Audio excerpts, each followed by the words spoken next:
నమస్కారం గంటారావానికి స్వాగతం. ముందుగా ప్రధాన అంశాలు. తిరుమల వెంకటేశ్వర స్వామిని దర్శించుకున్న రాష్ట్రపతి. మధ్యాహ్నం హైదరాబాద్ రానున్న ద్రౌపది ముర్ము.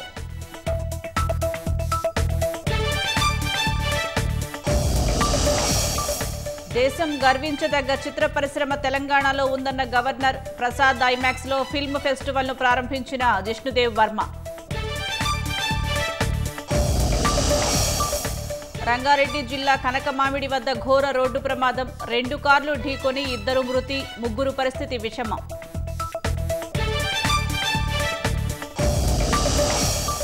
త్రిపురలో వ్యాన్ను ఢీకొన్న ఓ ప్యాసింజర్ రైలు ప్రమాదంలో అక్కడికక్కడే 3 దుర్మరణం.